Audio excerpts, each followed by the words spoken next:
अच्छा जी, तो क्लास हम स्टार्ट करते हैं। रिजवान ज्वाइन कर चुके हैं?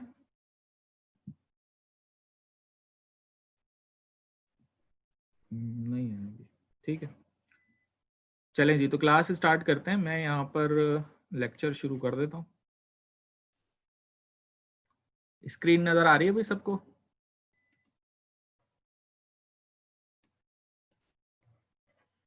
हाँ जी, तो स्टार्ट करते हैं क्लास। आज बस थोड़ा सा इंट्रोडक्शन करेंगे रिलेटेड टू आर्टिफिशियल इंटेलिजेंस। और फर्स्ट स्लाइड है, तो देख लेते हैं इसको। आज बेसिकली जो आइडिया है हमारा, आज हम देखने की कोशिश करेंगे कि भाई ये आर्टिफिशियल इंटेलिजेंस है क्या, इसकी हिस्ट्री क्या है, कुछ कॉन्सेप्ट्स इसके समझने की कोशिश करेंगे, और थोड़ा सा कोर्स कंटेंट को रिव्यू करेंगे कि इस कोर्स के अंदर हम पढ़ने क्या जा रहे हैं। तो इन जनरल एआई की जब हम बात करते हैं, यानी कि आर्टिफिशियल इंटेलिजेंस की, तो जो सबसे पहली चीज़ दिमाग में आती है वो मूवीज़ आ जाती हैं। क्योंकि ये जो आर्टिफिशियल इंटेलिजेंस है ये ज़्यादातर हमने मूवीज़ में ही देखा हुआ है। ये स्टार वॉर के दो कैरेक्टर्स हैं जो कि हमें यहाँ नज़र आ रहे हैं। तो या फिर हमें टर्मिनेटर का कॉन्सेप्ट आ जाता है कि मशीनें जो है ना वो बहुत जल्द दुनिया के ऊपर कब्जा करने वाली हैं, और वो इतनी स्मार्ट हो जाएंगी कि वो हमें दुनिया से हटा देंगी, निकाल देंगी। या ये कि जनाब हमारे जहन में कॉन्सेप्ट आ जाता है फिर मैट्रिक्स का, कि एजेंट स्मिथ जो है वो एक वायरस है जो कि टेक ओवर कर रहा है, एक सॉफ्टवेयर है जो इतना एफिशिएंट हो चुका है, इतना स्मार्ट हो चुका है कि वो पूरे सॉफ्टवेयर को टेक ओवर करने की कोशिश कर रहा है। या और बहुत सारी मूवीज़ हैं जो कि हम देख चुके हैं, कुछ नहीं देख चुके। कुछ लोगों ने नहीं देखी होंगी, कुछ लोगों ने सारी देखी होंगी, किसी ने एक आधी देखी होगी। तो ये जो सारी मूवीज़ हैं इनके अंदर ये कॉन्सेप्ट्स जो हैं वो आप देखते रहते हैं, तो दिमाग में आपके बराबर ये है, आर्टिफिशियल इंटेलिजेंस बेसिकली कोई बस ऐसी मैजिक टाइप की चीज़ है जिसकी वजह से जो है वो हर चीज़ पॉसिबल है। या वॉली टाइप के रोबोट्स हैं जो कि हर काम इंसानों जैसा कर लेते हैं। या आपके जहन में ये है कि भाई जिस तरह गूगल की कार्स हैं, इसी तरह कोई कार है जो खुद ऑटोमेटिकली, जैसे अगर किसी ने नाइट राइडर देखी हुई हो तो वो समझेगा कि भाई वो गाड़ी जो है ना इतनी अक्लमंद है कि वो सारे काम खुद कर लेती है। तो इस किस्म के कॉन्सेप्ट्स हैं हमारे जहन में। एक्चुअली जो हो रहा है वो बेसिकली कुछ हेल्पिंग रोबोट्स हैं जो काम कर रहे हैं, वो भी किसी पर्टिकुलर डोमेन में काम कर रहे हैं। जैसे आपको ये एक छोटा सा हॉस्पिटल के अंदर एक रोबोट नज़र आ रहा है जो कि पेशेंट्स को डील करने में डॉक्टर्स की हेल्प करता है। या कुछ ड्रोन्स हैं जो कि रन टाइम के ऊपर बेसिकली वॉच या कोई एक्शन परफॉर्म कर रहे हैं, पिक्चर्स ले रहे हैं सेंसर्स को यूज़ करते हुए। अक्सर ड्रोन्स वगैरह हम देखते भी हैं, मुख्तलिफ इवेंट्स के ऊपर ये चल रहे होते हैं, और इनके थ्रू जो है वो हम ऑब्जर्व कर रहे होते हैं चीज़ों को। अब ये वॉली से रिलेटेड एक छोटी सी वीडियो है। ये एक्चुअल एक रोबोट है। अब ये जो रोबोट है इसको अगर आप कंपेयर करें उस वॉली से जो कि मूवी में नज़र आता है, तो ये एक बहुत सिंपल रोबोट है, उस लेवल का नहीं है, और ना उस लेवल का अभी तक हम बना चुके हैं, और ना इन नियर फ्यूचर ऐसा पॉसिबल है कि उस लेवल का रोबोट बन जाए। ये इस वक्त ये रोबोट जस्ट लाइक बच्चों का जो टॉयज होते हैं या इस तरह का सिंपल रोबोट है, और सिंपल एक्शन ये परफॉर्म कर सकता है। इसमें देख लें कि ये बेसिकली अपने चेस्ट को ओपन कर रहा है, और फिर इसके अंदर फर्दर और चीज़ें भी आप देख सकते हैं। हालांकि ये बहुत क्रिटिकल इसमें इस रिपोर्ट में, लेकिन स्टिल ये वो नहीं है जो हमें मूवीज़ में नज़र आता है। तो अब क्वेश्चन ये है कि भाई ये आर्टिफिशियल इंटेलिजेंस है क्या, और ये कहाँ से आई है, क्या कर सकती है। क्या वो सब कुछ जो हमें मूवीज में नजर आता है, क्या आर्टिफिशियल इंटेलिजेंस ये सब कुछ कर सकती है? ये क्वेश्चन है।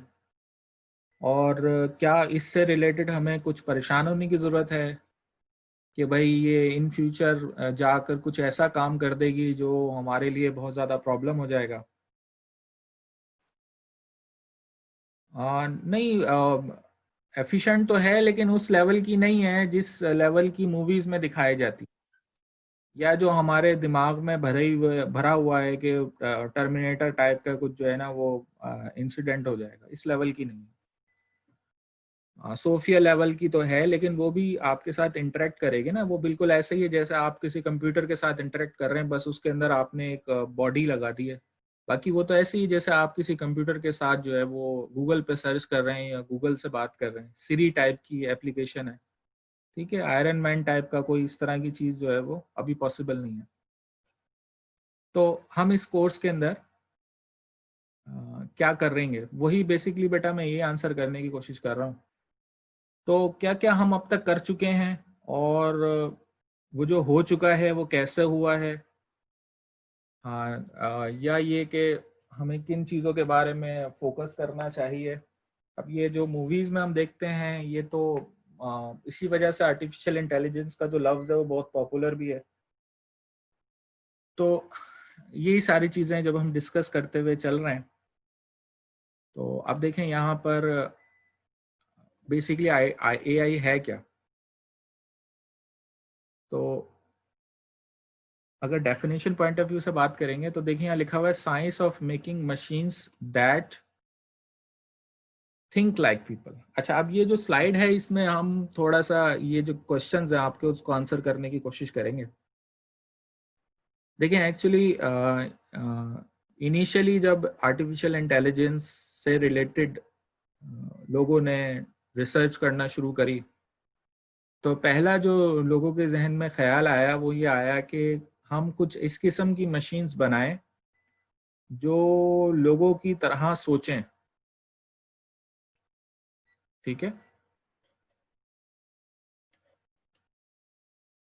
लोगों की तरह सोचें, लेकिन ये चीज़ ज़्यादा सक्सेसफुल हो नहीं सकी, क्योंकि जो ह्यूमन थिंकिंग है या जिस तरह इंसान सोचते हैं,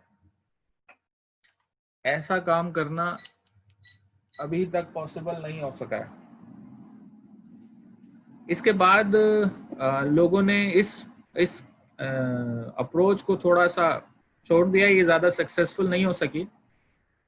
जो सेकंड अप्रोच हमारे सामने आई, जिसके ऊपर लोगों ने रिसर्च करना शुरू करी, वो ये कि हम कुछ इस किस्म की मशीन्स बनाएं जो कि एक्ट लाइक पीपल करें, यानी किसी ह्यूमन की तरह एक्ट करें। जैसे इसमें एक एग्जांपल दी जाती है कि जो राइट ब्रदर्स थे जिन्होंने जहाज बनाया था सबसे पहले, बेसिकली ये कोशिश कर रहे थे कि जहाज कुछ इस तरीके से बनाए जिस तरह एक परिंदा उड़ता है,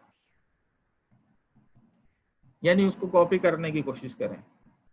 तो इसी तरह साइंटिस्ट जो थे उन्होंने ये सोचा कि बजाय इसके कि हम ऐसी मशीन्स बनाएं जो इंसानों की तरह सोचें।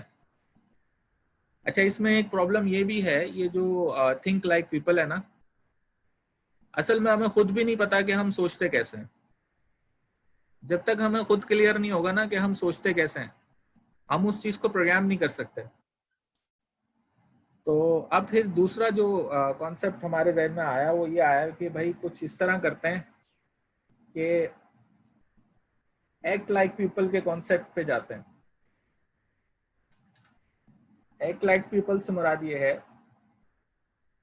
कि जिस तरह कोई भी टास्क परफॉर्म करता है ह्यूमन, उसी तरह मशीन से भी वो टास्क परफॉर्म करने की कोशिश की जाए, यानी मशीन ह्यूमन को कॉपी करे।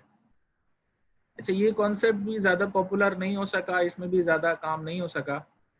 तो फिर तीसरी चीज़ जो रिसर्चर्स ने फोकस की वो ये थी कि किसी तरीके से मशीन से रैशनल थिंकिंग करवाई जाए। अब रैशनल थिंकिंग क्या होती है जनाब? रैशनल थिंकिंग से मुराद ये है कि हमारी भी जो सोच है ना वो रैशनल है। किसी गोल को अचीव करते हैं हम, तो उस गोल को अचीव करने के लिए एफर्ट्स करते हैं। यानी कि मिसाल के तौर पे आपको कोई टास्क परफॉर्म करना है तो आप बाकी चीज़ों को साइड पे करके सिर्फ उस टास्क के ऊपर फोकस करते हैं। तो बेटा क्वेश्चंस के आंसर कर देता हूँ, पहले मैं ज़रा ये चीज़ें कवर कर लूँ। तो अब बेसिकली ये थिंक रैशनली के ऊपर जब हम आए तो फिर उसके ऊपर भी यहाँ पर ज़्यादा हमें सक्सेस नहीं हो सकी। इसमें देखें मैं आपको एक और चीज़ भी समझाऊं, ये जो एक्ट लाइक पीपल है ना, इसमें हमें एक एग्जांपल भी मिलती है कि 50s में, ये मैं बात कर रहा हूँ 1950s की। तो 50s में क्या हुआ था कि एक एलन ट्यूरिंग साहब थे, उन्होंने एक ट्यूरिंग टेस्ट का कॉन्सेप्ट दिया था।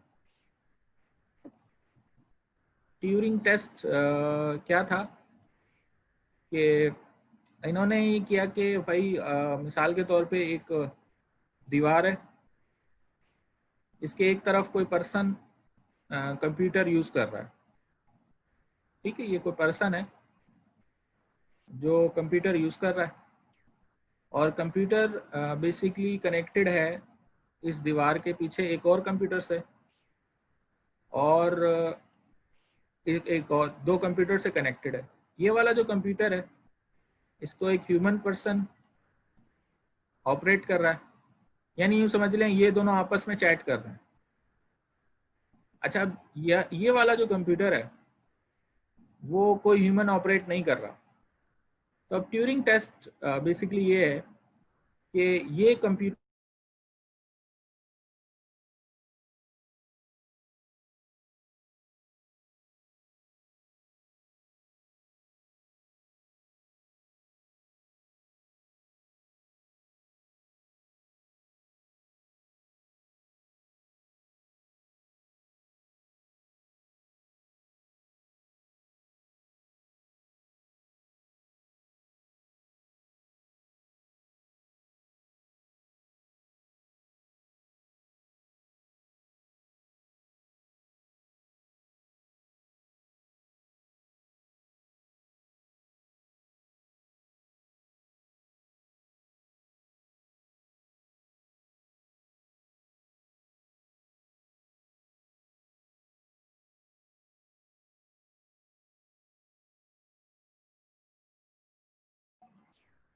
आवाज आ रही है भाई?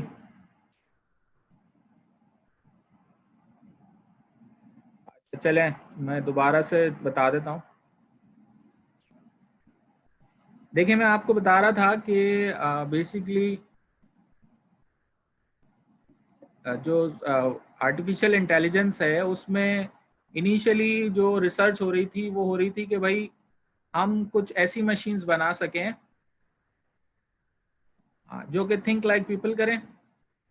फिर ठीक है बेटा, ठीक है, उसके बाद हमारा फोकस हो गया कि हम कुछ ऐसी मशीन्स बनाएं जो कि एक्ट लाइक पीपल करें। जैसे हम किसी से बात कर रहे हैं तो हमें पता ना चले कि भाई ये बात कर रहा है, कोई बंदा बात कर रहा है या कोई मशीन बात कर रही है।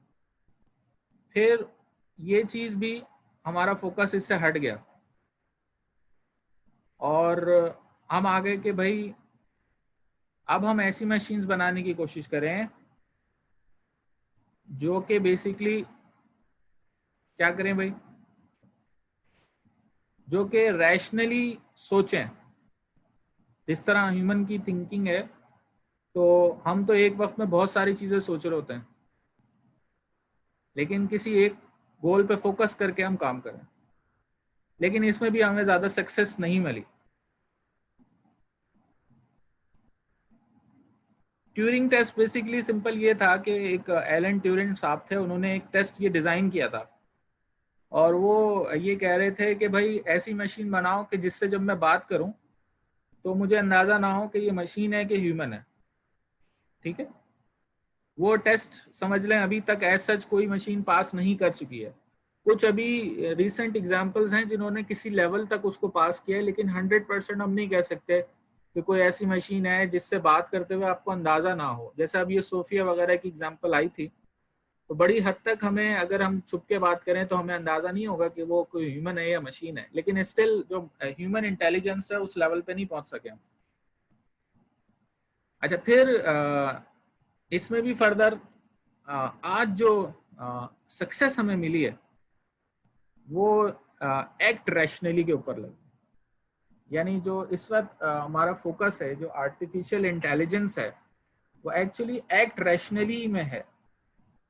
यानी थिंकिंग लाइक पीपल सक्सेसफुल नहीं हो सका, थिंकिंग रैशनली भी सक्सेसफुल नहीं हो सका, एक्ट लाइक पीपल भी सक्सेसफुल नहीं हो सका, लेकिन एक्ट रैशनली जो है ना वो सक्सेसफुल है।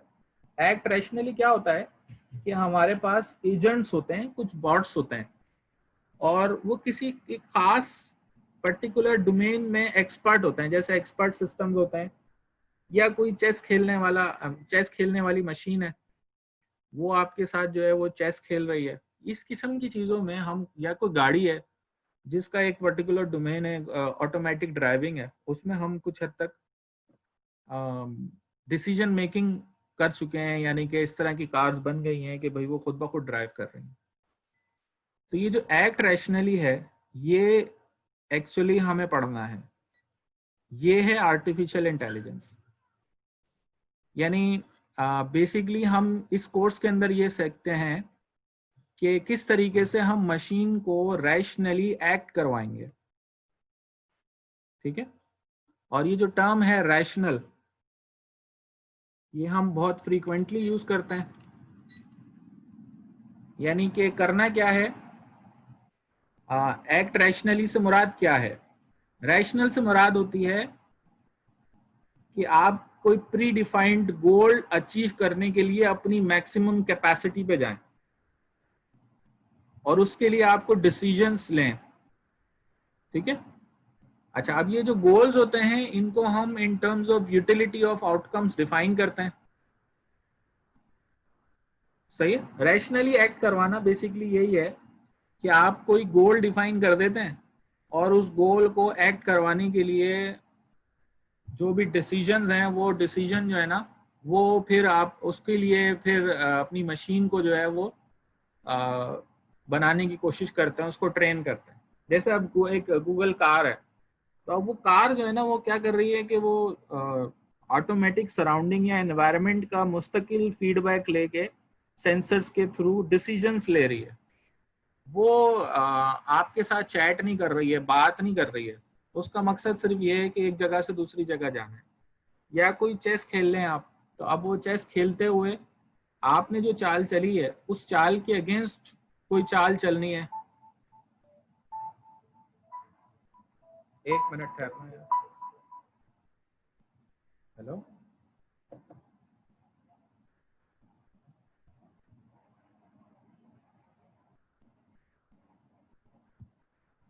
अच्छा ठीक है,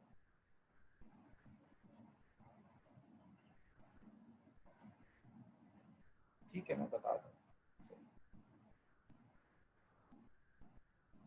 मैं बोल दूंगा। ठीक ठीक।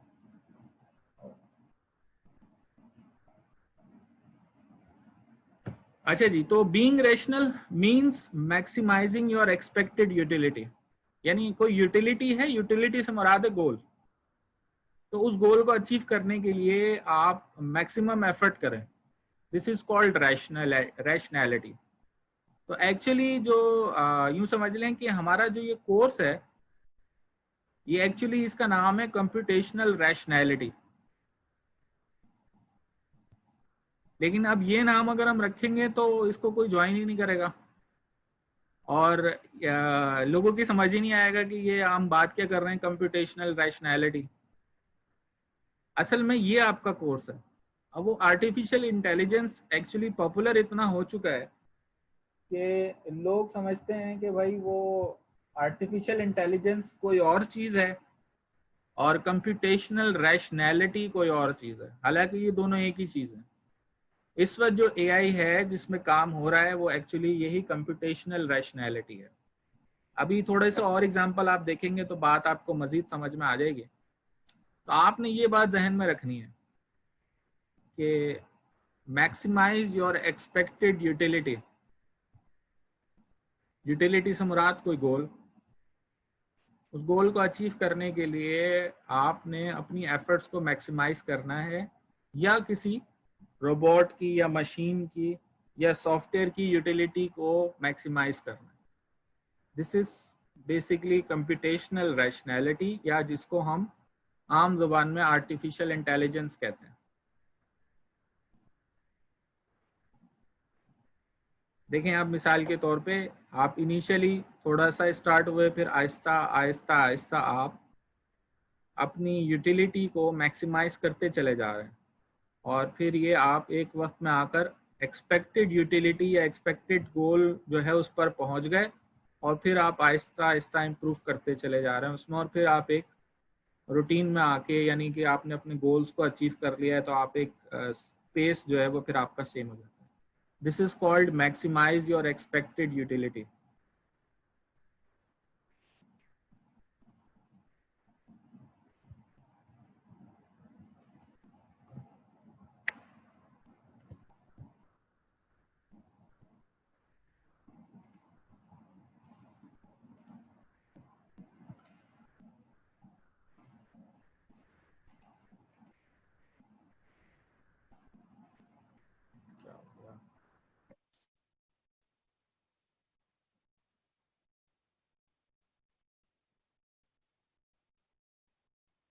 अच्छा, अब थोड़ा सा बात कर लेते हैं related to brain, human brain.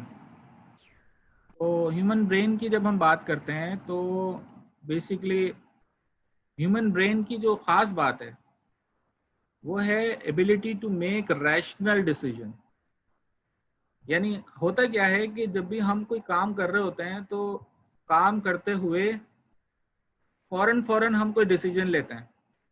अब घर से निकले, घर से निकलने के बाद आपने सोचा कुछ और था, लेकिन जो एनवायरनमेंट है वो कुछ और है, तो उस एनवायरनमेंट की बेस पे या वेदर की बेसिस पे आपने कोई फौरन ही रैशनल डिसीजन लिया कि इस रास्ते से नहीं जाना, ये रास्ता जो है वो अब पॉसिबल नहीं है, तो अब मैं उस रास्ते से जाऊंगा।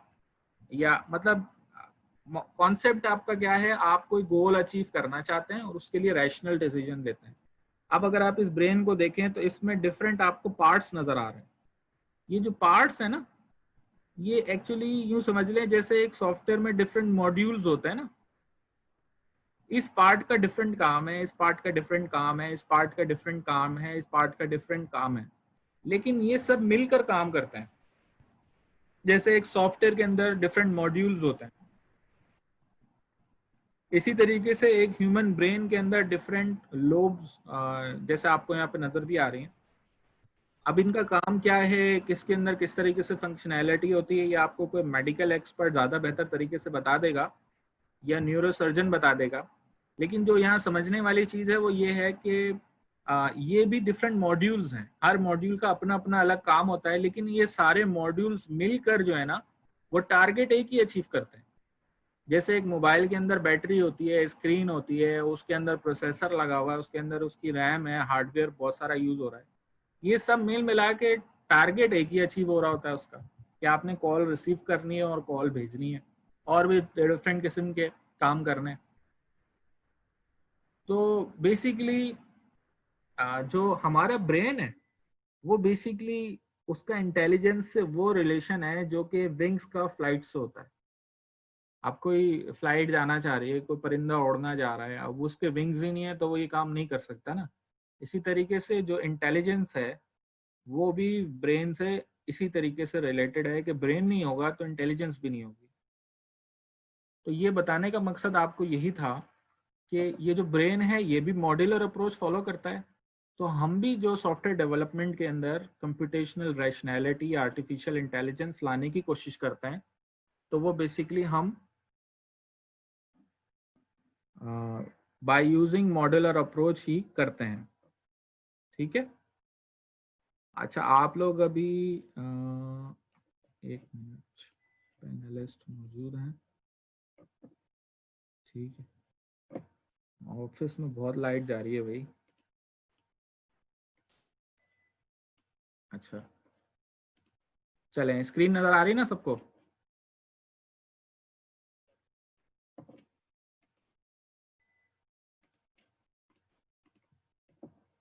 हाँ ठीक है। तो बेसिकली ये जो ब्रेन है इससे हमें लेसन क्या मिलता है? लेसन ये है कि भाई मेमोरी और सिमुलेशन, ये डिसीजन मेकिंग के लिए बहुत सबसे इम्पोर्टेंट है। तो हमें अपने कंप्यूटर को मेमोराइज कराना है और उसमें सिमुलेशन रन करनी है, तो ही हम डिसीजन मेकिंग परफॉर्म कर सकते हैं। Decision making basically rational decision के लिए बहुत ज़रूरी है। तो ये जो रैशनल डिसीजन होते हैं उसके लिए एक्चुअली जो टर्म हम यूज़ करते हैं तो वो एजेंट्स की होती है।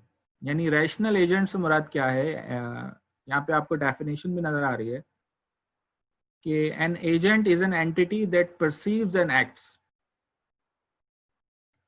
क्या मतलब है? यानी ये समझें एक एजेंट है। अब इसको एक गोल दिया गया है कि ये एप्पल तोड़ना है इसने, तो अब ये क्या करेगा कि इस एनवायरनमेंट को परसीव करेगा और उसके हिसाब से एक्ट करेगा। अब इसको नजर आ रहा है कि आगे जो है ना वो जाने का रास्ता नहीं है, तो ये यहीं से ट्राई कर रहा है। अगर आने जाने का रास्ता होता तो ये थोड़ा आगे जाता और फिर जाके इस एप्पल को तोड़ने की कोशिश करता। तो ये जो एजेंट होता है इसमें बेसिकली दो चीजें होती हैं। इसके अंदर होते हैं इसके सेंसर्स और इसके एक्चुएटर्स। सेंसर्स बेसिकली इन्वायरमेंट को परसीव करने में इसकी हेल्प करते हैं, और लेकिन ये सेंसर्स जो है ना वो कोई एक्शन परफॉर्म नहीं करते। एक्शन परफॉर्म करने के लिए एक्चुएटर्स होते हैं। इसकी मिसाल आप यूं समझ लें कि जैसे कोई गाड़ी है तो उस गाड़ी के अंदर जो एनवायरनमेंट की आगे जैसे कोई गाड़ी चल रही है तो वो कैमरे के थ्रू देख रहा है कि आगे क्या है क्या नहीं है। तो ये तो सेंसर्स हैं जो इमेज कैप्चर कर रहे हैं। लेकिन अब अगर कोई आगे कोई मिसाल के तौर पे गड्ढा आ गया है और वो गाड़ी रुक रही है तो उसको रोकने के लिए एक एक्चुएटर की जरूरत होगी। ठीक है, तो वो उसको जो रोकेगा या उसको स्टार्ट करेगा वो एक्चुएटर होगा। लेकिन ये जो स्टार्ट करना है या स्टॉप करना है उसके लिए सेंसर्स का होना जरूरी है जो एनवायरनमेंट को परसीव करते हैं। तो सेंसर्स परसीव करते हैं और एक्चुएटर्स एक्ट करते हैं।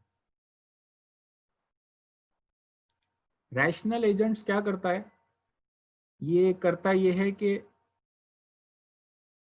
ऐसे एक्शन सेलेक्ट करने की कोशिश करता है जिससे आपकी जो यूटिलिटी है या जो गोल है वो मैक्सिमाइज हो जाए। मिसाल के तौर पे मुझे यहाँ से सदर जाना है, तो सदर जाने के लिए बहुत सारे पॉसिबल वेज हैं। तो कौन सा वे सबसे बेस्ट है सदर जाने का?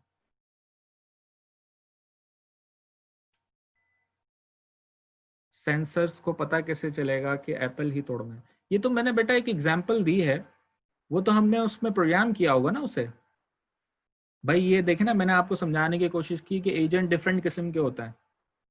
अभी तक हमने खैर ऐसा कोई रोबोट बनाया नहीं है जो जाके एप्पल तोड़े, लेकिन ये सिर्फ एग्जांपल समझाने के लिए है। जैसे मैंने एग्जांपल दी गाड़ी की, कार है, अब वो गूगल कार चल रही है, या कोई चेस का प्लेयर है, कंप्यूटर के साथ आप चेस खेल रहे हैं, तो अब आप जो चाल चलेंगे ना तो उसके हिसाब से कंप्यूटर चाल चलेगा ना। तो आपने जो चाल चली है उसको वो सेंस करेगा और उसकी बेसिस पे कोई एक्शन लेगा। ठीक है, ये मैं समझाना चाह रहा था कि बेसिकली आपने अपनी यूटिलिटी को अचीव करना, यूटिलिटी से मुराद है गोल, और उसके लिए जो भी एक्शन आप परफॉर्म करें तो ऐसा एक्शन सेलेक्ट करना है कि जिससे आपकी यूटिलिटी की जो एक्सपेक्टेड यूटिलिटी है वो मैक्सिमाइज हो। तो अब बेसिकली यहाँ डिफरेंट चीज़ें होती हैं कि परसेप्शन है, फिर एनवायरनमेंट है आपका, एक्शन स्पेस है। अब ये पूरा जो है ना ये पूरा एक्शन स्पेस कहलाता है। तो उसकी बेसिस पे फिर आपका जो एजेंट है वो कोई रैशनल डिसीजन लेता है। तो इस कोर्स के अंदर बेसिकली हम ये देखेंगे, कुछ एआई टेक्निक्स देखेंगे। अमेजोन स्टोर जो है वो भी एआई बेस है, वॉक थ्रू स्टोर जो है, हाँ बिल्कुल। लेकिन एक्चुअली वॉक एक तो ये है ना कि आप किसी जगह को टूर कर रहे हैं, 3D टूर कर रहे हैं, तो वो एक अलग चीज़ है। लेकिन ये कि जब आप वहाँ एआई वहाँ पर उस वक्त आ जाएगी जब बेस्ड ऑन योर एक्शन और based on any other action वो कोई उसको चेंज कर दे ना उसको, यानी कि आप जाएं वहाँ पर तो आप कोई आप बोलें या आप मिसाल के तौर पे कोई टास्क परफॉर्म करें तो उसकी बेसिस पे वो कोई नया एक्शन परफॉर्म करे, ठीक है। एक्चुएटर और सेंसर्स के लिए हमें रोबोट में डेटा रिट्रीव करवाना पड़ता है सर रिकॉर्डिंग। अच्छा, ये ज़रूरी नहीं है कि यहाँ पर बात सिर्फ रोबोट्स की हो रही है, सिर्फ रोबोट्स ही इस फील्ड से रिलेटेड नहीं है, ठीक है। तो ये जो सॉफ्टवेयर्स होते हैं जो मोबाइल में इंस्टॉल होते हैं या कंप्यूटर में इंस्टॉल होते हैं, इनके अंदर भी एआई यूज़ होती है। ज़रूरी नहीं है कि हार्डवेयर भी हो, ठीक है। सॉफ्टवेयर भी एआई होते हैं, उसमें आप हार्डवेयर अटैच कर दें तो वो सॉफ्टवेयर उस हार्डवेयर को ऑपरेट कर रहे होते हैं, ठीक है। तो मैं ये कह रहा था कि इस कोर्स के अंदर हम ये बेटा डिस्कस कर लेंगे हम, एआई मॉडल्स और सारी चीज़ें अभी आगे आ जाएंगी। तो बेसिकली इस कोर्स के अंदर हम करेंगे क्या, हम जर्नल कुछ टेक्निक्स देखेंगे, different type of AI techniques, और किस तरीके से हम एक नई प्रॉब्लम अगर हम आ जाए तो उसको किस तरीके से सॉल्व करेंगे by using an existing technique, ठीक है। सॉफ्टवेयर कैसे एआई बेस होते हैं ये बेटा अभी पता चल जाएगा कोर्स के अंदर। अभी देखें एक और एग्जांपल आपको यहाँ पर हम दिखाते हैं। ये पैकमैन एक गेम है, ये आप पता नहीं कितने लोगों ने खेला है कि नहीं खेला। तो इस गेम के अंदर क्या होता है, देखें इस गेम का गोल ये है कि इसमें पैकमैन ने जो है ना ये सारे वाइट डॉट्स खाने, लेकिन इसने करना ये है कि इनसे बचना है। ये समझ लें कि इस स्टोरी के विलन है, अब इनसे बचते हुए जाना है। अच्छा, अब आप देख भी रहे होंगे कि अगर ये यहाँ पे बड़ा वाला स्टार खा लेता है तो फिर ये जो इसके एनिमीज हैं ये कन्वर्ट हो जाते हैं। अब इस वीडियो को अगर आप दोबारा से देखें तो जो इम्पोर्टेंट चीज़ है ना वो ये है कि ये डिसीजन ले रहा है। डिसीजन क्या ले रहा है ये डिसीजन ये ले रहा है कि जैसे इसको कोई एनिमी नज़र आता है तो देखें उससे ये दूर हो जाता है, लेकिन जब इसको नहीं नज़र आता तो फिर वो उसकी तरफ बढ़ जाता है। इससे इसको बचना है। तो इसके जो स्टेप्स हैं वो बेस्ड ऑन इसके स्टेप्स हैं या इसके स्टेप्स हैं, ठीक है। ये कोई ह्यूमन नहीं खेल रहा है, ये कंप्यूटर खेल रहा है। तो जब हम इस तरह का सॉफ्टवेयर बनाएं जो कि ये गेम खेले तो उस सॉफ्टवेयर को रैशनल डिसीजन लेने पड़ेंगे, तो वहां पर एआई यूज होगी। आसान अल्फाज में जब भी कोई सॉफ्टवेयर आप ऐसा बनाएं जो रैशनल डिसीजन ले। रैशनल डिसीजन क्या होता है, रैशनल डिसीजन वो डिसीजन होता है जिसकी मदद से आप अपने गोल को अचीव करना चाह रहे होते हैं और उसके लिए मैक्सिमम पॉसिबल एफर्ट करते हैं। उसके लिए आप अपनी डायरेक्शन भी चेंज कर सकते हैं, उसके लिए आप रन टाइम पर अपनी जो अप्रोच है वो भी चेंज कर सकते हैं। इस किस्म के डिसीजन लेने वाला सॉफ्टवेयर एआई बेस्ड सॉफ्टवेयर होता है। उसको करने के लिए आपके पास बहुत सारी टेक्निक्स हैं, टूल्स हैं जिनकी मदद से आप ये काम कर सकते हैं। तो इन जनरल आर्टिफिशियल इंटेलिजेंस की हम बात करें तो इसमें बहुत सारी फील्ड्स हैं, इसके अंदर हैं। मिसाल के तौर पे मशीन लर्निंग एआई की ब्रांच है। इसमें हम मशीन को लर्न करवाने की कोशिश करते हैं कि वो किसी तरीके से जो डिसीजन ले उसको किस तरीके से डिसीजन लेना है वो उसको सिखाते हैं। इसी तरह रोबोटिक्स, ये भी एआई की फील्ड है। एज ह्यूमन कंप्यूटर इंटरेक्शन, ये भी एआई की फील्ड है। नेचुरल लैंग्वेज प्रोसेसिंग, ये भी एआई की फील्ड है। कंप्यूटर विजन, ये भी एआई की फील्ड है। लेकिन ये जो सारी फील्ड्स हैं ना, जो इनके अंदर कॉमन चीज़ है वो है रैशनल एजेंट्स। ये रैशनल एजेंट्स बेसिकली डिसीजन लेने में इन सब की हेल्प करते हैं। अब ये अलग अलग फील्ड्स हैं, हर एक के बारे में आपको नहीं मालूम होगा। नेचुरल लैंग्वेज प्रोसेसिंग है मिसाल, इसमें बेसिकली ट्रांसलेशन होती है। अब ये जो translate.google.com है, इसमें आप जाके अगर कुछ लिखेंगे तो वो उसको किसी और लैंग्वेज में कन्वर्ट करेगा। तो वो ऐसा नहीं है कि वो सिंपल जो है ना वो उसको वर्ड टू वर्ड ट्रांसलेट कर रहा है, वो प्रॉपर ट्रांसलेशन हो रही है। उसके लिए बकायदा वहाँ एक रैशनल एजेंट मौजूद है। मिसाल के तौर पे अगर मैं यहाँ पे चला जाता हूँ translate.google.com पे, translate.google.com पे जाकर मैं यहाँ पे लिख देता हूँ it is raining cats and dog.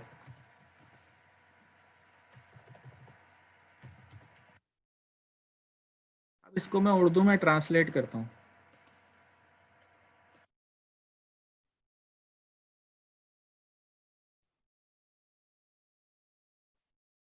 अब आप इसकी जरा ट्रांसलेशन चेक करें।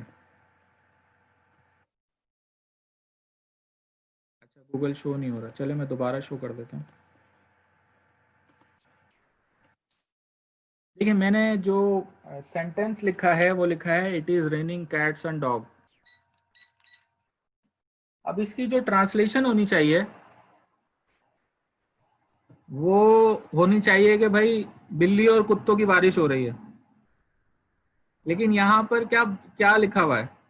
यहाँ पे लिखा हुआ है बहुत तेज बारिश हो रही है। अब देखें ये जो ट्रांसलेशन हो रही है ये वर्ड टू वर्ड नहीं है। इसका मतलब ये जो सिस्टम है ये स्मार्ट है।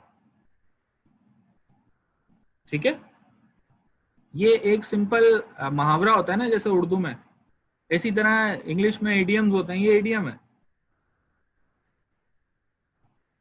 ठीक है, तो बेसिकली ये रैशनल डिसीजन लिया गया है यहाँ पर। तो हम कहेंगे कि ये एक एआई बेस्ड सॉफ्टवेयर है।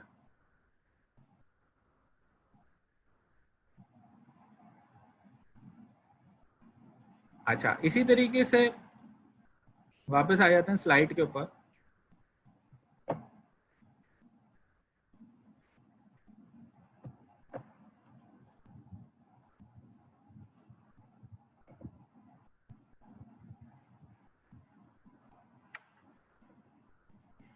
हाँ, तो मैं ये कह रहा था कि ये है। तो अब बेसिकली जो बुक हम इस कोर्स के अंदर फॉलो करेंगे वो ये है artificial intelligence a modern approach, 3rd edition. बड़ी मशहूर बुक है, रसल एंड नॉर्विक की एआई मॉडर्न अप्रोच। और ये उनके लिए है जो पढ़ना चाहते हैं और ज़्यादा डिटेल से समझना चाहते हैं। अगर कोर्स से रिलेटेड बात करेंगे तो वो तो ऑलरेडी स्लाइड्स वगैरह के अंदर काफ़ी चीज़ें कवर हो जाएंगी। बाकी और भी हम चीज़ें यहाँ डिस्कस करेंगे तो वो तो सारी चीज़ें स्लाइड्स में भी हो जाएंगी। लेकिन जो अच्छे नंबर लाना चाहते हैं और अच्छे ग्रेड से पास होना चाहते हैं उनके लिए बुक रीडिंग बहुत ज़रूरी है। ठीक है, बाकी जो प्रेजेंटेशंस हैं वो सिर्फ इस बुक को फॉलो नहीं कर रही हैं, और भी बुक्स के अंदर से मटेरियल है। तो बुक सारी आपको वैसे वीएलई पे मिल जाएंगी। वीएलई पे अगर आप जाते हैं या अगर आप फाइल सर्वर एक्सेस कर सकते हैं तो वहां से भी मिल जाएंगी। तो स्पेशली ये वाली जो बुक है ये आपके पास लाजमी तौर पे होनी चाहिए स्टडी के लिए। ठीक है, एआई की अगर हम एक छोटी सी हिस्ट्री देखना चाहें हिस्टोरिकल पॉइंट ऑफ व्यू से, तो उस हिसाब से एक वीडियो जरा चेक करते हैं यहाँ पर। The Thinking Machine. Hello again. With me tonight is Professor Jerome B. Wiesner, Director of the Research Laboratory of Electronics at MIT. Dr. Wiesner, what really worries me today is what's going to happen to us if machines can think. And what interests me specifically is, can they? Well, that's a very hard question to answer. If you'd asked me that question just a few years ago, I'd have said it was very far-fetched. And today I just have to admit I don't really know. I suspect if you come back in 4 or 5 years, I'll say, sure, they really do think. Well, if you're confused, Doctor, how do you think I feel? We're just really beginning to understand the capabilities of the computers. I've got some film to illustrate this point, which I think will amaze you.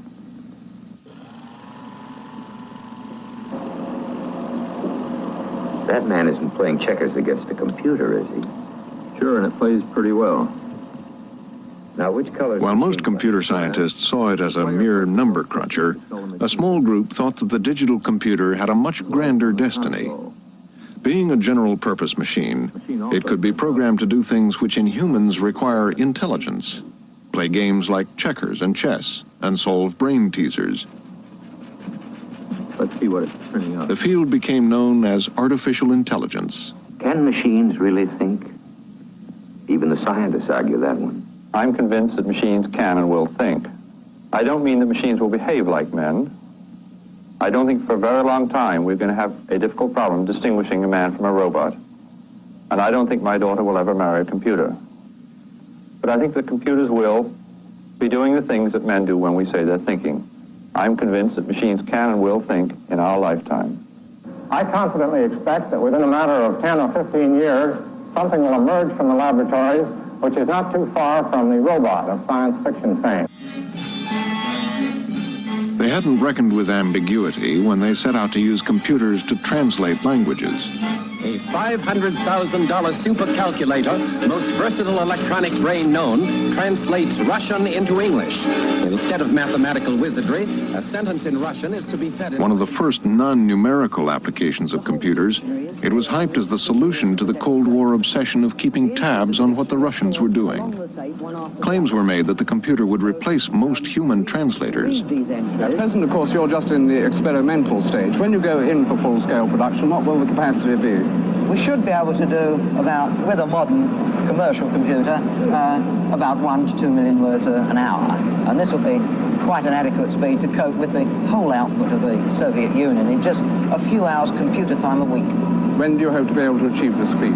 If our experiments go well, then perhaps within 5 years or so. And finally, Mr. McDaniel, does this mean the end of human translators? I would say yes for translators of scientific and technical material, but as regards poetry and novels, no, I don't think we'll ever replace the translators of that type of material. Mr. McDaniel, thank you very much. ठीक है जी, तो ये video hopefully सब लोगों ने सुनी है, तो आई थिंक थोड़ा सा आप लोगों को आइडिया हुआ होगा. कुछ और भी चीज़ें देख लेते हैं regarding the history of AI. Basically इस फील्ड का आप समझ लें जो आगाज़ हुआ है वो 40s में हुआ है, और इसमें सबसे पहले एक बूलियन सर्किट मॉडल बनाया गया था फॉर ब्रेन. इसी तरीके से 50s में, जैसे मैंने पहले भी बताया था, कि ये जो कॉन्सेप्ट है ट्यूरिंग मशीन का, ये आया था. फिर 50s से 70s बेसिकली यहाँ पर ज़्यादा प्रोग्रेस नहीं हुई, बल्कि इवन 70s के कुछ at the end of 70s, इसको थोड़ा सा डार्क एज भी कहा जाता है. थोड़ा लोगों ने इस फील्ड के ऊपर काम करना छोड़ दिया था. बहरहाल फिर भी थोड़ी इसमें प्रोग्रेस हुई, और बेसिकली एक डार्क माउथ मीटिंग जो है वो 56 में हुई थी. फिर लॉजिकल रीजनिंग से रिलेटेड एक एल्गोरिथम डिज़ाइन हुआ था. ये सारे ब्रेक थ्रूज हैं जो इस फील्ड में हुए. फिर 70s से 90s में इसमें काफ़ी डेवलपमेंट हुई है. Knowledge based systems, expert systems, ये सारी प्रोग्रेस बहुत ज़्यादा इसमें हुई. जैसे मैंने आपको पहले भी समझाया था कि यहाँ पर हम इस लेवल उस थिंकिंग पे पहुँच गए थे कि रैशनली एक्ट करना है. इससे पहले हम जो चाह रहे थे वो हो नहीं पा रहा था. फिर स्टैटिस्टिकल अप्रोचेस आ गई 90s के बाद से, और एजेंट्स और लर्निंग सिस्टम और अनसर्टेनिटी, इस किस्म की चीज़ों के ऊपर हमारा फोकस हो गया. तो ये जो पूरी हिस्ट्री है इसके अंदर, यहाँ पर इस फील्ड के अंदर काफ़ी तेज़ी से फिर काम होना शुरू हो गया. तो 2000 के बाद से जो है वो बेसिकली अब हम इस वक्त यहाँ पर हैं, और यानी हम एक्चुअली अब इस लेवल पर पहुँचे कि एआई कर क्या सकती है. पहले हम ये भी नहीं समझ पा रहे थे कि इस फील्ड में हम कर क्या सकते हैं. यानी हमने कोशिश की कि थिंक लाइक ह्यूमन करे, एक्ट लाइक ह्यूमन करे, एक्ट रैशनली करे.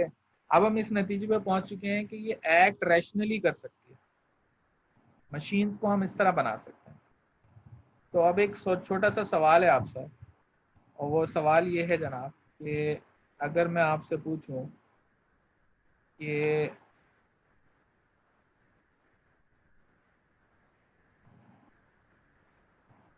अच्छा, ये जो वीडियो लगी थी स्लाइड पे, तो ये स्लाइड आपके पास VLE पे अपलोडेड है और गूगल क्लासरूम पे भी अपलोडेड है। 100 MB की स्लाइड है, आप वहाँ से ये डाउनलोड कर सकते हैं और बाद में अपने पास भी चलाकर देख सकते हैं। तो मेक श्योर कि अगर आप नहीं देख पाए अभी तो बाद में देखें। तो एक सवाल ये है कि भाई which of the following can be done at present.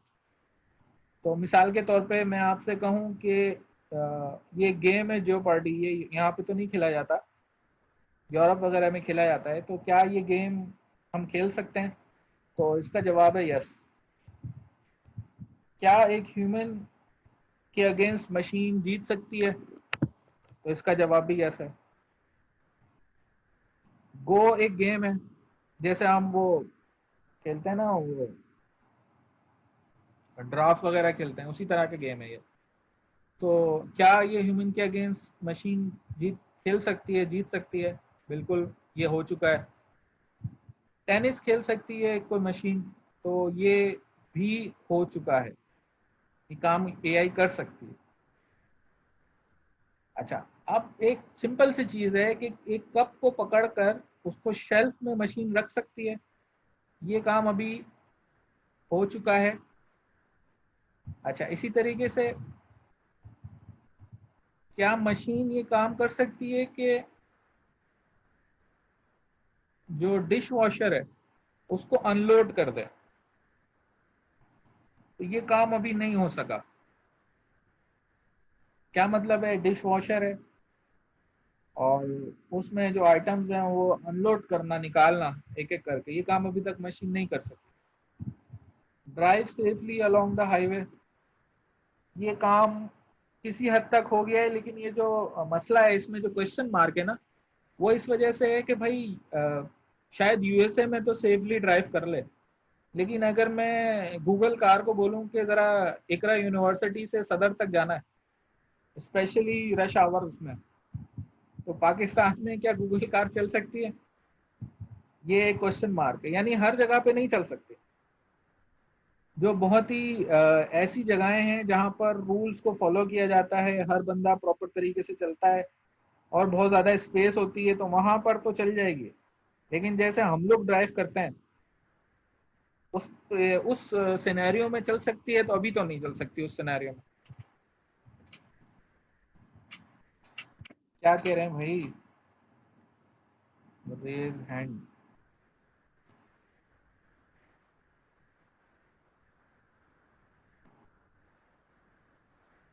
हाँ, उसका रीजन ये है कि पाकिस्तान में ना ज्यादातर रूल्स फॉलो नहीं किए जाते, तो इस वजह से ऐसी मशीन्स बनाना जो यहाँ पे काम करे, ये बड़ा हेक्टिक काम है, अभी तक पॉसिबल नहीं हो सके।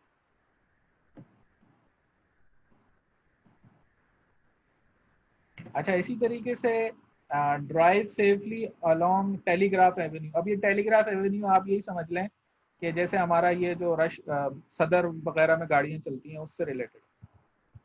अच्छा, फिर buy a week's worth of groceries on the web, ये काम AI कर सकती है।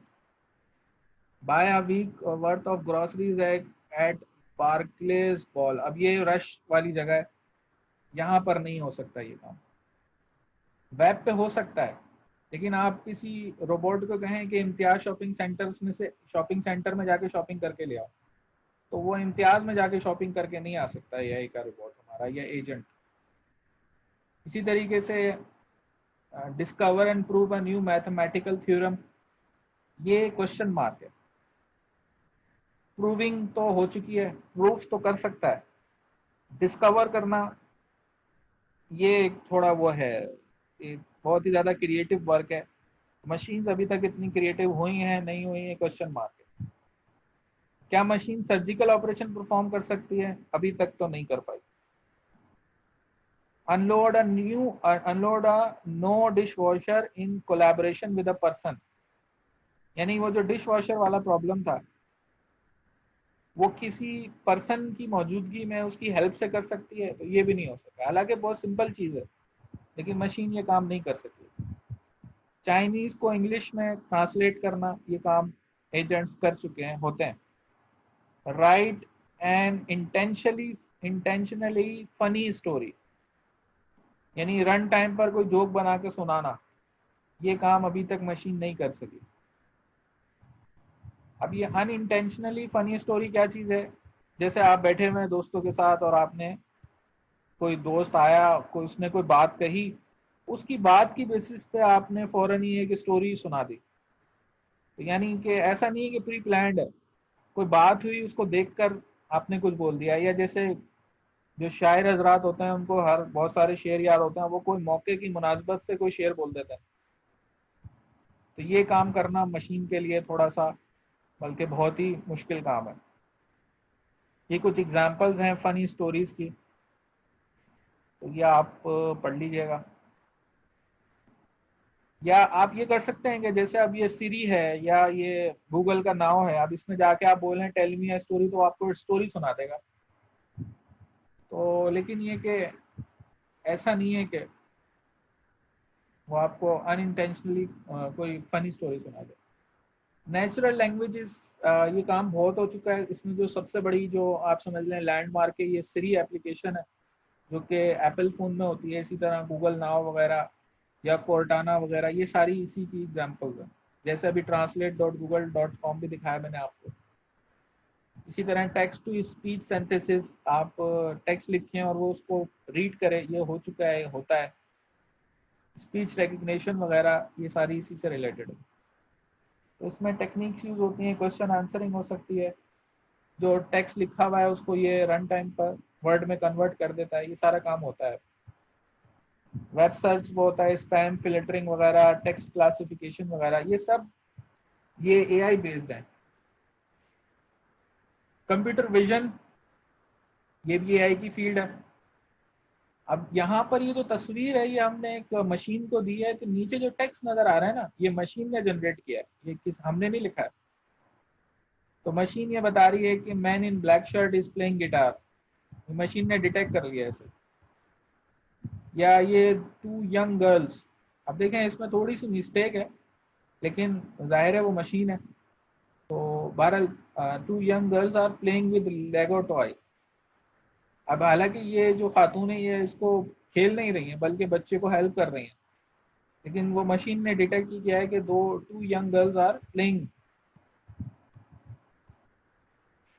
इसी तरीके से boy is doing back flip on wake board, तो ये मशीन ने ये डिटेक्ट किया है।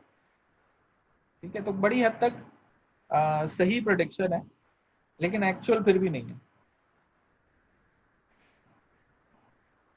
प्रेडिक्शन एंड डिसीजन में एआई बहुत ज़्यादा यूज होती है। मिसाल के तौर पे अब ये नेटफ्लिक्स है, तो अब नेटफ्लिक्स के अंदर आपने कोई मूवी देखी है, तो based on your preferences, your history, Netflix आपको रिकमेंड करता है कि ये वाली मूवी अब आप देखें, ये आपको पसंद आएगी। या गूगल मैप्स के ऊपर आप एक जगह से दूसरी जगह का शॉर्टेस्ट पाथ निकालते हैं,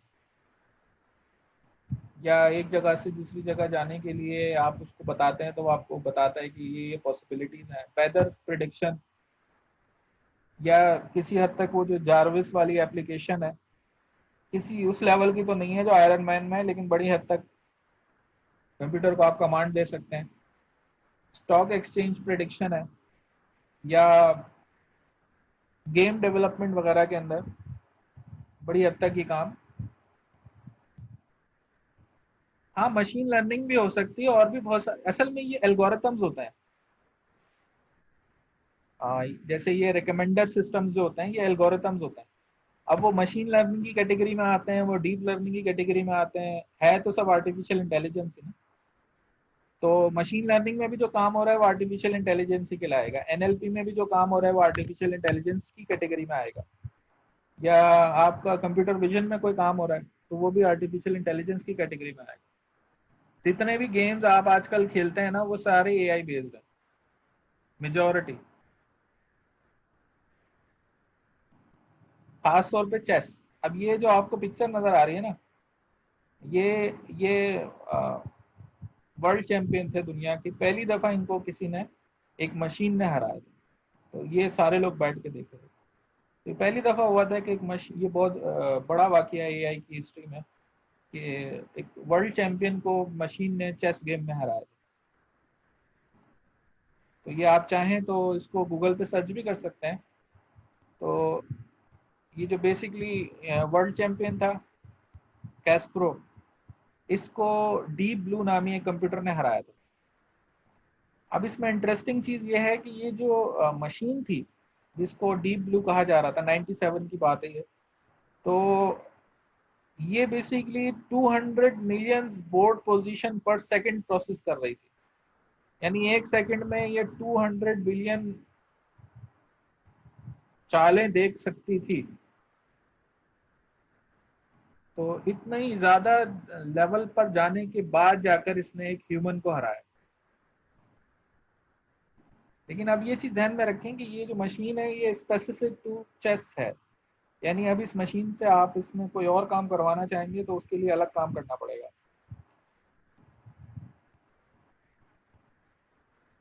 जब 96 में इसी ने इस डीप ब्लू को हराया था तो इसने कहा था कि मुझे कुछ डिफरेंट काइंड ऑफ इंटेलिजेंस नजर आ रही है इस मशीन के अंदर, यानी ह्यूमन से डिफरेंट है ये। यानी इसका पॉइंट ऑफ व्यू ये था कि ये ह्यूमन जैसी इंटेलिजेंस नहीं है, कोई डिफरेंट किस्म की इंटेलिजेंस। फिर अगले साल इसने इसको हरा भी दिया था। ये आप चाहें तो गूगल पे आपको ये स्टोरी मिल जाएगी। इसी तरीके से एक कॉन्सेप्ट होता है रीइंफोर्समेंट लर्निंग का एआई के अंदर। रीइंफोर्समेंट लर्निंग ये होती है कि आप जब मशीन को ट्रेन करते हैं तो अगर वो सही काम कर रही है तो उसको फिर अवार्ड देते हैं। जैसे ये गो गेम है, अब ये मशीन के साथ खेला जा रहा है। एक एग्जांपल देखें, ये रीइंफोर्समेंट लर्निंग की एग्जांपल है। तो ये मैं इसको रन करता हूँ।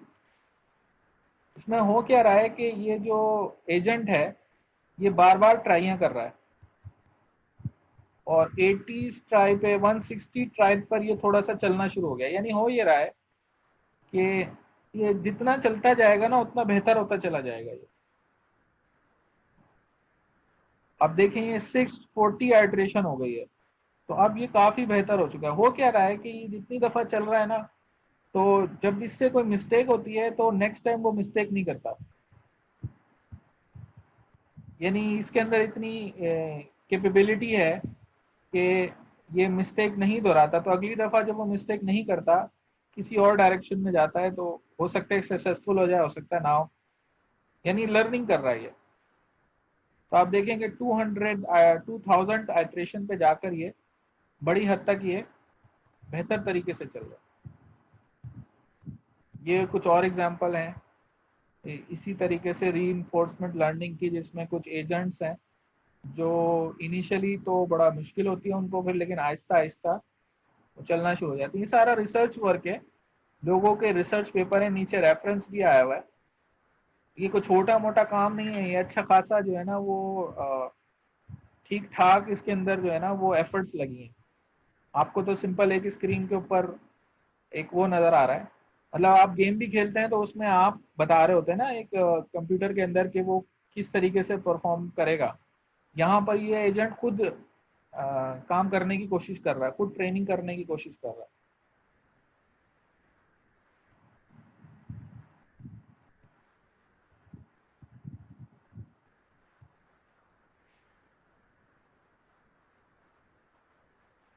अच्छा, इसी तरीके से और बहुत सारी एग्जांपल्स हो सकती हैं। रोबोटिक्स एक फील्ड है एआई के अंदर, बहुत मशहूर है, बहुत ज़्यादा यूज होता है। बहुत सारे लोग रोबोटिक्स को ही एआई समझते हैं।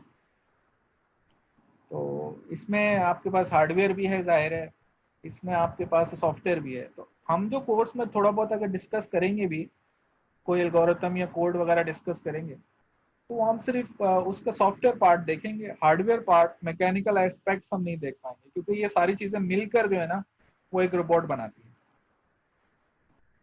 एक एग्जांपल देखें कि ये मशीन है। अब ये इस मशीन ने अपना काम परफॉर्म कर लिया। ये एक दूसरी मशीन है, ये दूसरा रोबोट है, ये करने की कोशिश कर रहा है।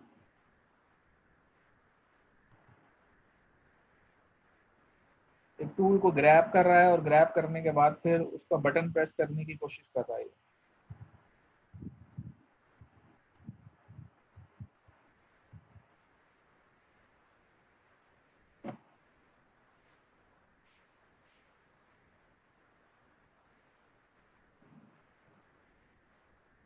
अच्छा, इसी तरीके से ये एक और एग्जांपल है। इसमें देखें ये जो रोबोट है ये एक छोटे से पार्ट को इस बॉक्स में रखने की कोशिश कर रहा है। अच्छा, ये जो बॉक्स है इसमें जो होल्स है ना ये डिफरेंट शेप्स के हैं। अब ये जो इसके हाथ में शेप है ये उसी शेप उसी एक खास डायरेक्शन में जाकर इस बॉक्स में जाएगी। अब ये चीज़ आप किसी बच्चे को पकड़ा दें तो वो बच्चा तो अटेम्प्ट करते करते करते करते एक लेवल पर जाकर इसको घुमा फिराकर इसमें रख ही देगा। लेकिन अब ये जो मशीन है ना ये भी एक्चुअली समझ लें छोटा सा बच्चा है जो कर ये रहा है कि अटेम्प्ट करता है, फिर चेक करता है, फिर अटेम्प्ट करता है, फिर चेक, और पिछली अटेम्प्ट जो है ना वो अपने पास मेमोरी में स्टोर कर देता है कि इस तरह नहीं होगा। तो ये एंड में जाकर इसने अचीव कर लिया अपना गोल। ये ये भी रीइंफोर्समेंट लर्निंग की एग्जांपल है कि यानी जो आपसे नहीं हो सका वो आपने मेमोरी में सेव कर लिया और नेक्स्ट टाइम वो अटेम्प्ट नहीं करी, दूसरी अटेम्प्ट करी। ये सुपरवाइज लर्निंग है, HCI एग्जांपल है। इसमें एक ह्यूमन जो है वो शैडोइंग कर रहा है। ये थोड़ी सी चीज आपने अगर वो एक मूवी देखी हो, मुझे उसका नाम याद नहीं आ रहा, स्टील करके कुछ था, उसमें शैडो बॉक्सिंग का कॉन्सेप्ट था कि एक ह्यूमन जो है वो मशीन को शैडो कर रहा है बॉक्सिंग के अंदर।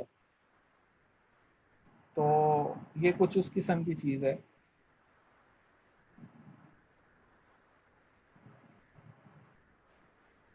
अच्छा, इसी तरीके से ये भी AI की एग्जांपल है। आप देखें ये कार चल रही है तो ये डिटेक्ट कर रही है आगे पीछे ना हर जगह कौन कौन सी कारें आ रही हैं, उसकी बेसिस पे ये डिसीजन ले रही है कि मैंने यूं नहीं बल्कि यूं करके इसको यहाँ रास्ता नजर आ रहा है।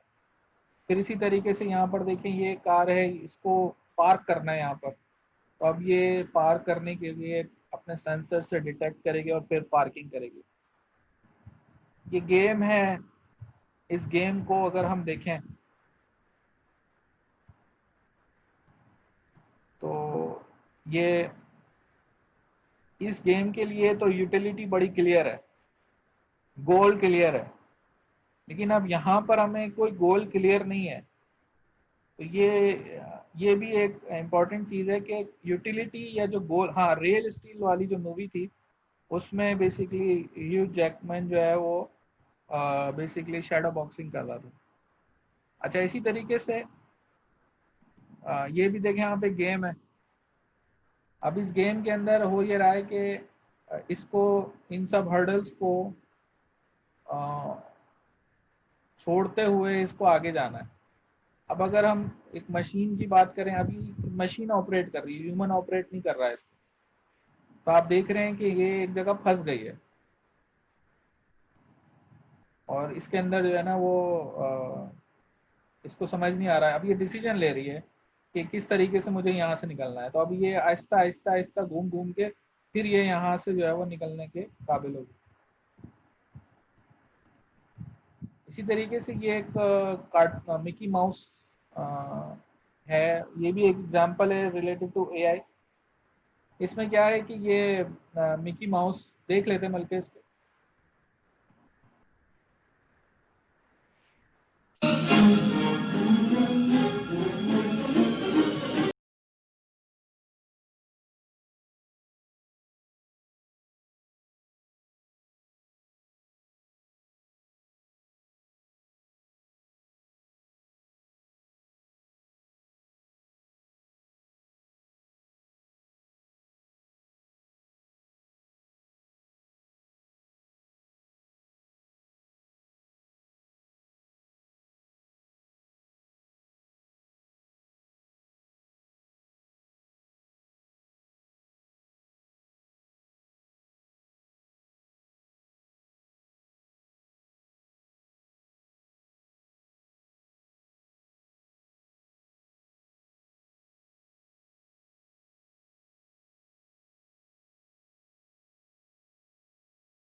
अच्छा, बेसिकली इसमें हुआ ये है कि मिकी माउस जो है वो उसको पानी भरना होता है, तो वो पानी भरने के लिए उसको प्रॉब्लम हो रही होती है, तो वो मैजिक से अब एक दरख्त को जो है वो उसको तैयार करता है जो उसके लिए पानी भरे। लेकिन अब वो उसका जो यूटिलिटी होती है, यानी उसकी इसमें कॉन्सेप्ट ये है कि जो उसका गोल था वो पानी भरना था, वो पानी भरे चले जा रहा है, भरे चले जा रहा है, भरे चले जा रहा है, पानी बहुत ज्यादा हो गया। तो अब मिकी माउस उसको रोकने की कोशिश भी कर रहा है, लेकिन वो पानी भरे चले जा रहा है। यानी उसको पता नहीं है कि स्टॉप, उसको जो टारगेट दे दिया गया है ना, वो उस टारगेट को अचीव करने में ही लगा हुआ है, उसको स्टॉप करना बड़ा मुश्किल हो रहा है उसके लिए। क्योंकि उसने जब उसको प्रोग्राम किया या उसको जब बनाया, हम अपने उसके हिसाब से देखें तो उसमें जो उसको स्टॉप करना था जब ना, वो चीज उसने डिफाइन नहीं की थी। ये जो स्टॉप करना है, कहाँ जाके रुकना है, ये बहुत इंपॉर्टेंट चीज है। अदरवाइज इस किस्म की प्रॉब्लम्स होंगी। ये तो खैर एक कार्टून है, सिंपल एग्जांपल है। और ये एक और एग्जांपल है रिलेटेड टू मशीन लर्निंग कह लें आप इसे, ह्यूमन कंप्यूटर इंटरेक्शन कह लें। इसमें रोबोट को बेसिकली ये सिखाने की कोशिश की जा रही है कि ये कप जो है ना, इसने मेज पे रखना है और इस तरह रखना है कि ये टूटे ना। अब हमारे लिए तो बड़ा सिंपल टास्क है ये, लेकिन ये मशीन के लिए इंतहाई मुश्किल काम है कि ये इस कप को मेज पर रख दे, डिसीजन ले के कहाँ पर इसको रखना है, छोड़ना है। तो ये सुपरवाइज जो कर रही है खातून, वो उसको हेल्प कर रही है कि ये काम करे।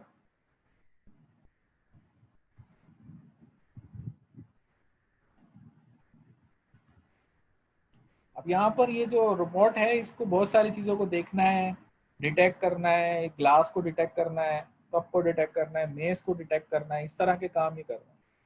तो इस तरह की रिसर्च हो रही है, डेवलपमेंट हो रही है। तो जो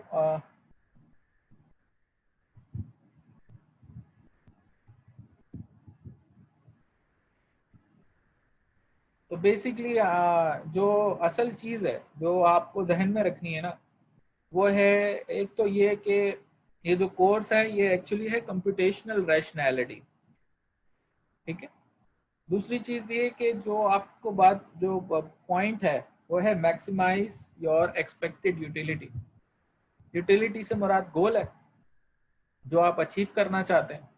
अब उस गोल को अचीव करने के लिए जो भी एफर्ट्स लगानी है वो वाली एफर्ट्स लगानी है जिससे एक्सपेक्टेड गोल जो है ना, वो उसकी जो अचीवमेंट है वो मैक्सिमाइज हो, ठीक है। तो ये एक्चुअली है।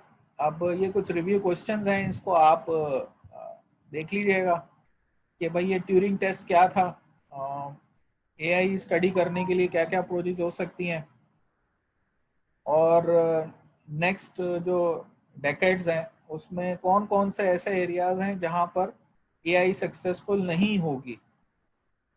तो ये कुछ क्वेश्चंस हैं, ये आप गो थ्रू कर सकते हैं इंटरनेट से। तो बस ये आज इतना ही रखते हैं। आज हमने बेसिकली डिस्कस ये किया है कि एआई क्या होती है, उससे रिलेटेड डिफरेंट किस्म की चीज़ें डिस्कस करी हैं।